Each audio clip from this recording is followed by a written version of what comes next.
A woman was crying in the middle of the village. She was rolling on the ground, her wrapper was dirty, her hair was scattered. People gathered around her. Children stopped playing. Old women shook their heads, because Ada just did something very bad to herself. She destroyed her own marriage with her own hands, and now it was too late to go back. But let me tell you how it all started. Ada lived in Umuol village. It was a small village, very peaceful. Birds sang every morning. Children played in the evenings and people helped each other. Ada was a young woman. She was not the most beautiful woman in the village, but she had something special, a good heart, and a very good husband. His name was Obi. Obi was a quiet man. He did not talk too much. He did not shout. He did not drink palm wine like other men. He did not chase women. He did not stay out late at night. Every morning, Obi woke up early. He greeted Ada softly. He called her my wife. Every evening he came back home. He told her she was beautiful. He helped her carry firewood. He played with the children. He made her laugh. The women in the village envied Ada. They would say, "Ada, your husband is different. Ada, you are very lucky. Ada, the gods have blessed you." Even the elders respected Obi. They said that young man has a clean heart. He will never betray his wife. And it was true. Obi loved Ada more than anything in the world. But Ada had one big problem, fear. She was always afraid that one day Obi would stop loving her, afraid that he would find another woman, afraid that she was not good enough for him. This fear lived inside her chest like a small snake. Every day it whispered to her. Every night it grew bigger. Ada could not sleep well. She could not eat well. The fear was eating her slowly. One evening something happened. Ada's younger sister came to visit. Her name was Ngozi. Ngozi was very different from Ada. She was tall, she was very beautiful, her skin was smooth like fresh palm oil, her eyes were big and bright. When she walked, men stopped to look at her, and Ngozi knew it. She was very proud, she liked attention, she liked to show off. She always wore the best wrappers. She always talked about men who liked her. That evening Ngozi sat down beside Ada. The two sisters were peeling cassava together. Ngozi looked at Ada and smiled. But it was not a nice smile. "Sister, are you sure your husband really loves you?" Ada stopped peeling. She looked up. "What kind of question is that?" Ngozi shrugged. "I am just asking, because men are very good at pretending. They smile outside, but inside their hearts are somewhere else." Ada felt something cold in her stomach. "What do you mean?" Ngozi laughed small. "Sister, don't be blind. All men cheat, even the quiet ones. In fact, the quiet ones are the worst. They are the ones who hide things well." Ada shook her head. "No, Obi is not like that. He loves me." Ngozi raised her eyebrows. "How do you know? Have you tested him?" Ada did not answer. She just kept peeling the cassava, but Ngozi did not stop. "Sister, let me tell you the truth. If you don't test your husband, another woman will. And by the time you find out, it will be too late. You better know now if he is loyal or not, before you waste your life on him." That night Ada could not sleep. She turned left. She turned right. She closed her eyes. She opened them. Ngozi's words kept playing in her head like a bad song. What if Ngozi is right? What if Obi is pretending? What if he will leave me one day? The fear inside her chest grew bigger and bigger. It filled her whole body. By morning, Ada had made a decision. A very bad decision. She waited until Ngozi woke up. Then she called her outside, away from the house. "Sister, I want you to help me." Ngozi smiled. "Help you do what?" Ada swallowed hard. Her heart was beating fast. "I want you to test Obi for me." Ngozi's eyes became sharp. She leaned forward. "Test him how?" Ada spoke quietly. "When I go out tomorrow, come to the house. Talk to him. Be sweet to him. Touch him small. See what he will do. If he loves me truly, he will send you away. But if he doesn't, I will know he is a liar." Ngozi smiled slowly. It was a dangerous smile, like a cat about to catch a mouse. "Sister, are you sure about this?" Ada nodded quickly. "Yes, please, just do it. I need to know the truth." Ngozi nodded. "Okay, I will do it. Don't worry." But inside her heart, Ngozi was happy, very happy, because she had always been jealous of Ada. She never liked the way people praised Obi. She never liked the way Ada's marriage was peaceful. Ngozi wanted to spoil it. And now, Ada herself was giving her the chance. The next day, Ada told Obi she was going to the stream. "Obi, I am going to fetch water. I will come back soon." Obi nodded. "Okay, my wife, be careful." Ada smiled small and picked up her pot, but she did not go to the stream. She only walked a short distance. Then she hid behind the back of the house. She wanted to hear everything. A few minutes later, Ngozi came. She wore her best wrapper, the red one with gold lines. She rubbed oil on her skin. She smelled like flowers. She knocked on the door gently. Obi opened it. "Ngozi, what are you doing here? Where is Ada?" Ngozi smiled sweetly. "She is at the stream. I came to keep you company." Obi looked confused. "Keep me company, but why? I am just carving wood." Ngozi stepped inside slowly. She did not wait for permission. She sat down very close to Obi, too close. "You are always working," she said softly. "You need someone to talk to. You need someone to make you smile." Obi moved back small. "Ngozi, you are my wife's sister. This is not proper." Ngozi laughed. She touched his hand. "Proper? Who is watching us? Ada is not here. We are alone." Obi stood up quickly. His face became serious. "Ngozi, stop this. I know what you are doing, and I will not allow it." Ngozi leaned closer. Her voice became lower. "Are you sure? Look at me well, Obi. I am younger than Ada. I am more beautiful than her, and I can make you very happy." Obi's eyes became hard like stone. He stepped back again. "Ngozi, listen to me very well. I will never betray my wife, never. Even if you were the last woman on earth, even if the gods came down and told me to do it, I would still say no. Ada is my wife, and I love only her." Ngozi's smile disappeared. Her face changed. She stood up angrily. "You are rejecting me? Do you know how many men want me?" Obi nodded. "I don't care. Go and marry those men, but leave my house now." Ngozi hissed loudly. She tied her wrapper tight and walked out. She slammed the door behind her. Behind the house, Ada was crying, but she was crying tears of joy. Her husband was a good man, a very good man. He did not fall. He did not touch Ngozi. He sent her away. Ada felt so much peace in her heart. She wanted to run inside and hug him, but then something terrible happened.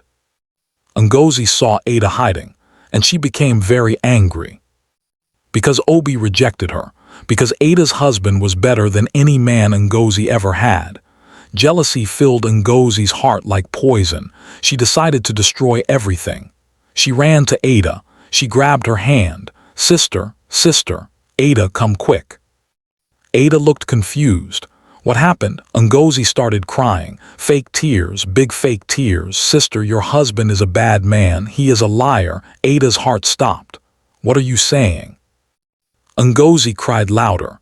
"Obi tried to touch me. He held my hand. He said he wanted me. I had to run away before he did something bad. If I stayed one more minute, who knows what he would have done." Ada felt like the ground was shaking under her feet. Her hands started shaking. Her mouth became dry. What did you just say?" Ngozi held her shoulders. "I am telling you the truth, sister. Your husband is pretending. He is not a good man. I told you, all men are the same." Ada's mind went dark. She forgot everything. She forgot what she saw. She forgot what she heard. Fear swallowed her completely. She only remembered Ngozi's words. "Your husband tried to touch me." That was all she could hear. She started breathing fast. Her eyes turned red. She marched into the house like a soldier going to war. Obi looked up. He smiled. "My wife, you are back." "Did you?" Ada did not let him finish. "How could you do this to me?" Obi stood up, confused. "Do what?" Ada's voice was shaking. "You touched my sister. You tried to do bad things to her." Obi's face changed. His mouth opened. "Ada, what are you talking about? I did not touch her. She is lying." Ada screamed. "Liar, you are a liar. My sister told me everything. She said you held her hand. She said you wanted her." Obi stepped closer. "Ada, listen to me. I swear on my father's grave, I did not touch Ngozi. She came here. She tried to seduce me, but I sent her away. I told her I love only you." But Ada was not listening. The fear inside her had grown too big. It covered her ears. It covered her eyes. She could not see the truth anymore. She started throwing Obi's things outside, his clothes, his tools, his sleeping mat, everything. Get out of my house. You betrayed me, you lied to me. I don't want to see your face again." Obi stood there. He did not shout, he did not fight back. Tears started rolling down his face. Slowly, quietly. "Ada," he said softly, "one day your eyes will open, and when they do, come and find me." Then he picked up his things, and he walked away just like that. The man who loved Ada more than anything in the world was gone, and Ada stood in the empty house, breathing hard, thinking she had done the right thing. 3 days passed. Ada did not sleep. She did not eat. Something inside her felt wrong, very wrong. Her chest was heavy like stone. Every time she closed her eyes, she saw Obi's face, the way he cried, the way he walked away. She started asking herself, what if he was telling the truth? On the 4th day, Ada went to the stream. She was carrying her water pot. Her mind was far away. Then she heard voices. 2 women were talking. They did not see Ada. "Did you hear the news?" one woman asked. "What news?" the other woman replied. "That Ngozi girl. She is boasting in the market." The first woman laughed. "Boasting about what?" The second woman leaned closer. "She said she destroyed her sister's marriage. She said Obi rejected her, but she lied to Ada and told her that Obi touched her. Can you imagine?" The first woman gasped. "That girl is very wicked. Why would she do that?" The second woman shook her head. "Jealousy. She was jealous that her sister had a good husband." Ada's water pot fell from her head. It crashed on the ground. It broke into many pieces. Water poured everywhere. The 2 women turned around. "Ada, are you okay?" But Ada could not hear them. Her ears were ringing. Her eyes could not see clearly. The truth hit her like thunder from the sky. She sent away a good man, a man who loved her, a man who did nothing wrong. She believed a liar. She destroyed her own marriage with her own hands. Ada started screaming. She fell on the ground. She rolled in the sand. Women ran to her. "What is wrong? What happened?" But Ada could not talk. She just kept crying. Loud, painful cries, the type of cry that comes from deep inside the heart. They carried her home. They poured water on her face. When she finally opened her eyes, she jumped up. "I need to see Mama. I need to find Obi." She ran to Obi's mother's house. She did not even wear her slippers. "Mama, Mama, where is Obi? Where is my husband?"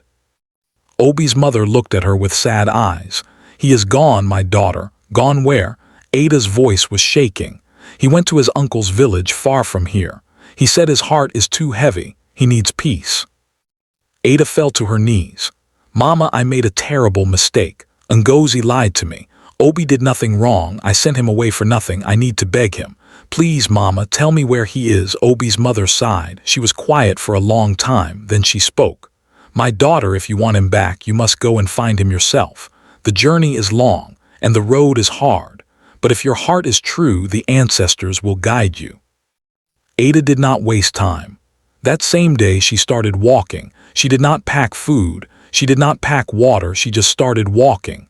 The sun was very hot. Her feet hurt. Thorns cut her skin. Her throat was dry. But she did not stop. She kept saying to herself, "I must find him. I must tell him the truth.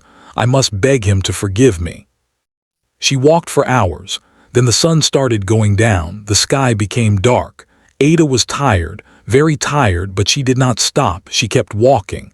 Finally, after many hours, she saw a small compound. There was smoke coming from one of the huts.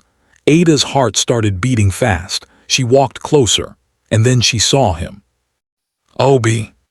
He was sitting outside. He was carving wood, but his face looked different. He looked thinner. His eyes looked tired, like someone who had cried too much.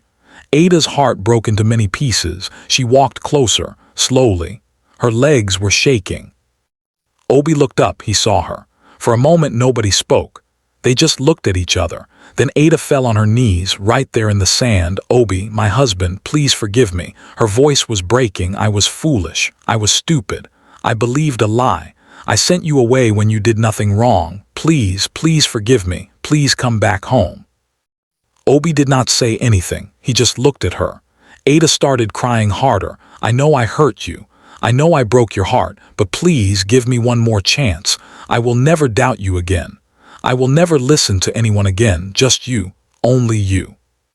The tears poured down her face like rain. Obi stood up slowly. He walked closer to her.